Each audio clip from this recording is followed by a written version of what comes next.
My name is Narong.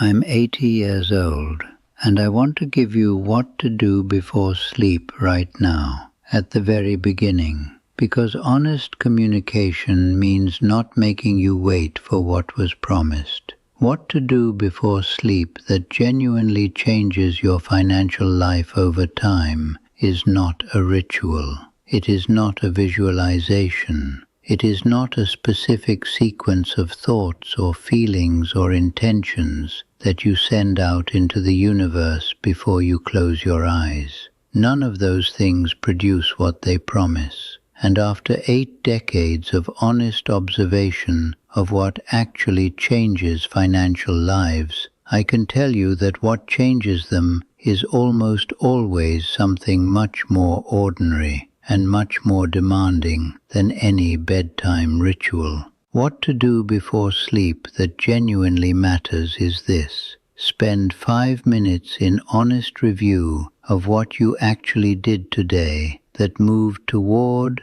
or away from the financial life you want. Not what you plan to do, not what you hope to do, what you actually did, and what you actually avoided, and what the difference tells you about what needs to change tomorrow. That review, practiced genuinely and without self-punishment, is one of the most practically powerful things available for changing a financial trajectory over time. Not because it is mystical, because it is honest, and honesty applied consistently to the actual gap between what you intend and what you do is the only thing that has ever reliably closed that gap. Stay with me, because I want to explain why this practice works in ways that I believe will actually change how you use it. I was born in northern Thailand in circumstances of genuine material difficulty.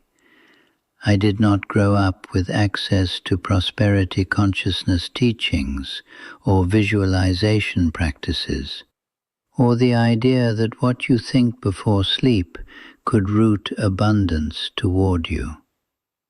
I grew up with the practical understanding that what you do when you are awake determines what your financial life looks like. And everything I have observed across 8 decades of honest living has confirmed and deepened that understanding, not undermined it.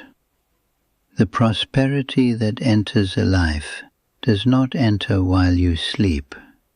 It enters while you are awake, through the specific quality of what you create, how honestly you claim what that creation is worth, how clearly you see your actual situation, and how consistently you engage with the specific small actions that move the situation in the direction you want it to go.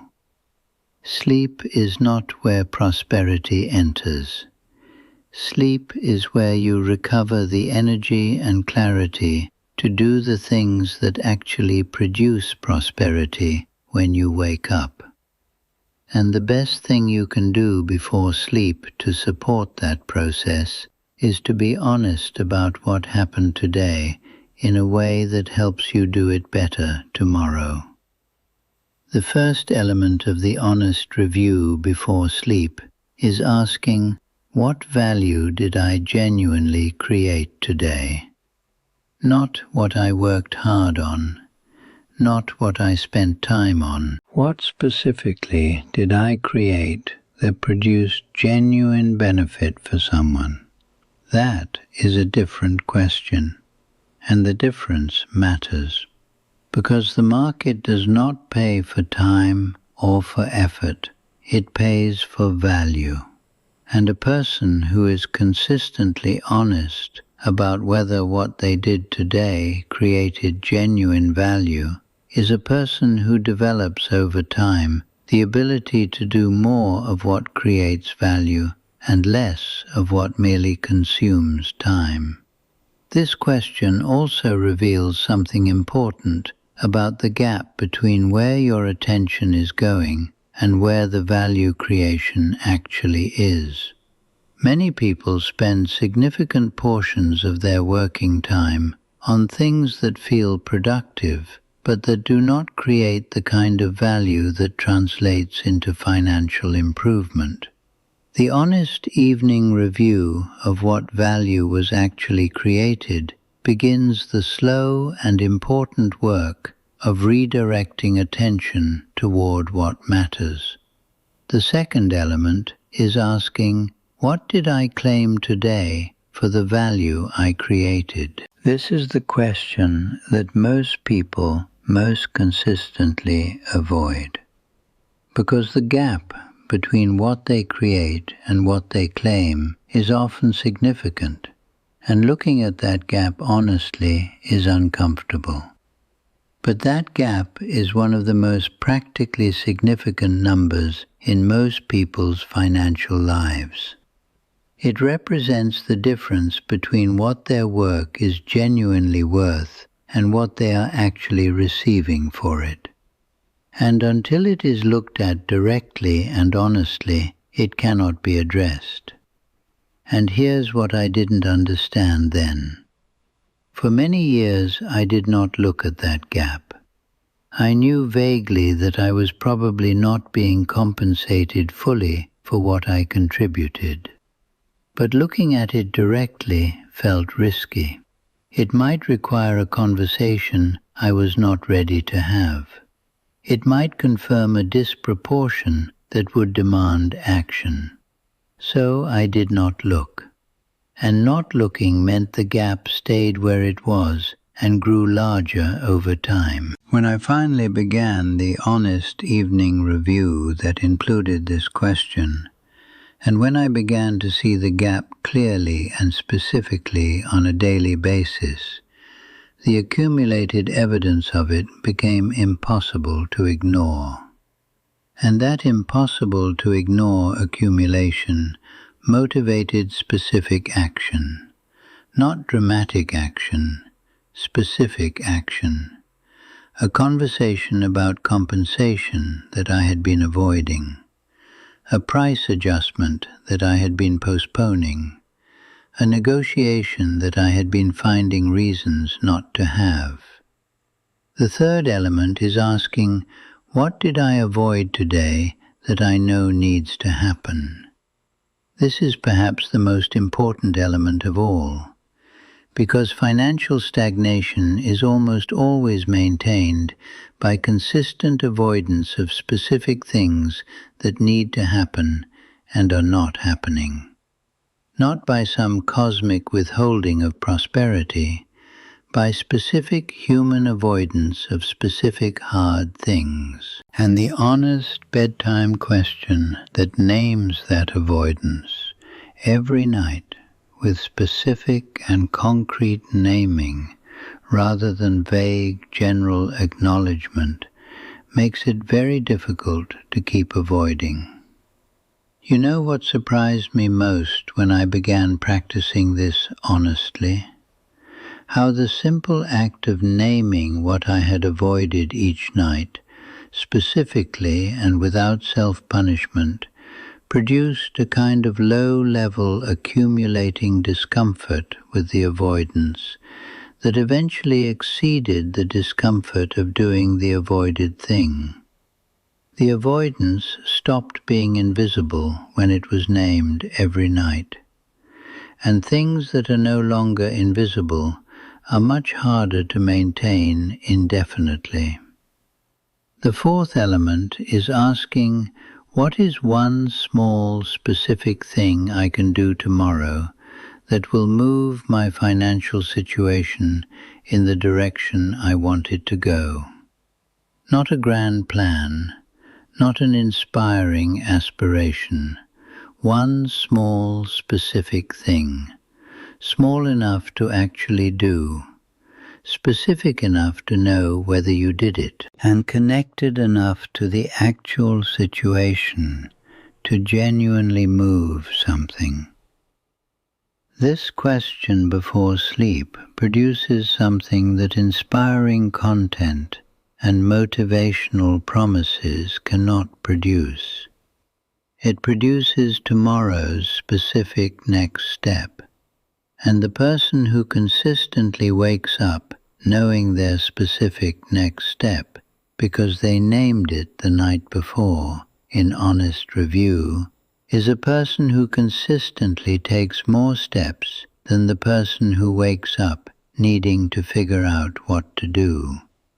What most people don't realize is that the prosperity that seems to enter the lives of certain people with unusual consistency is almost never the product of cosmic routing or bedtime rituals or visualization.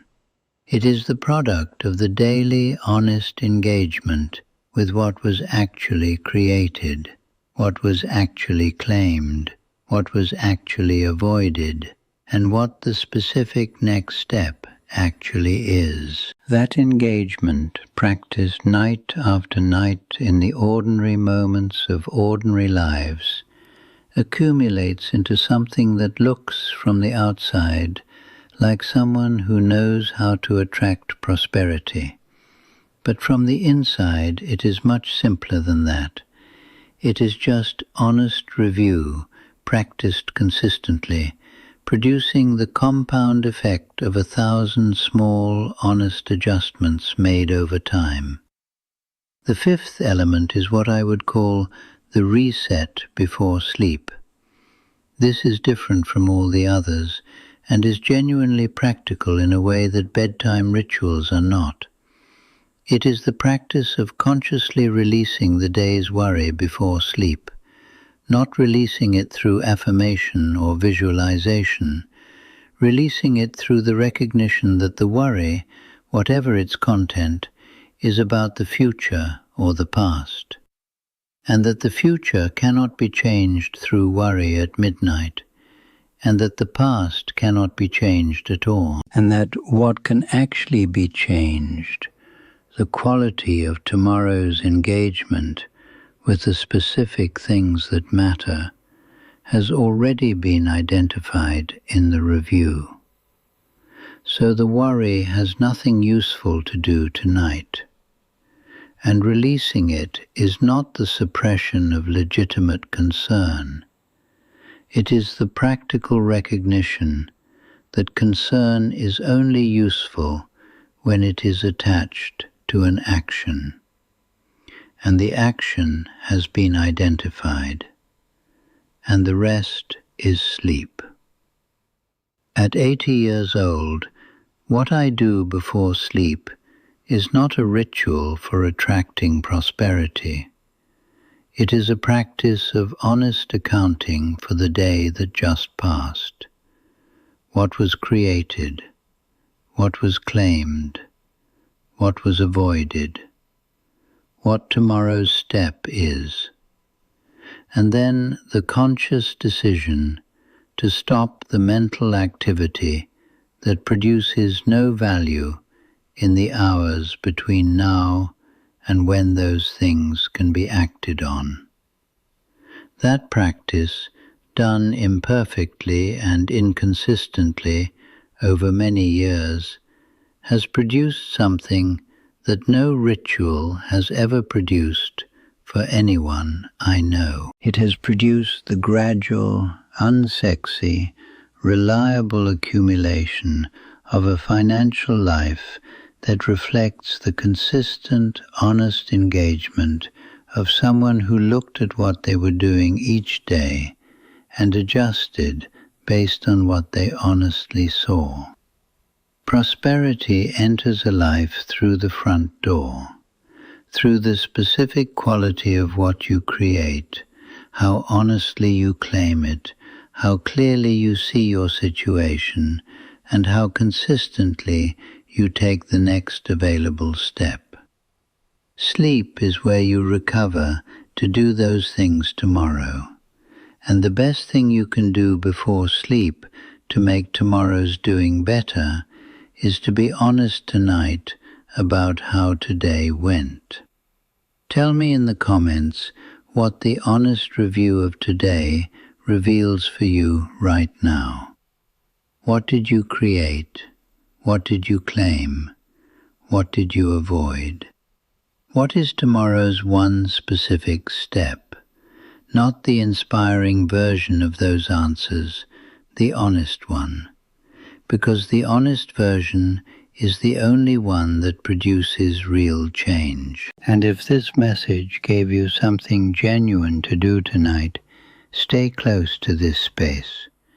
Because prosperity enters through honest engagement with what is actually happening, practiced one ordinary, honest day at a time.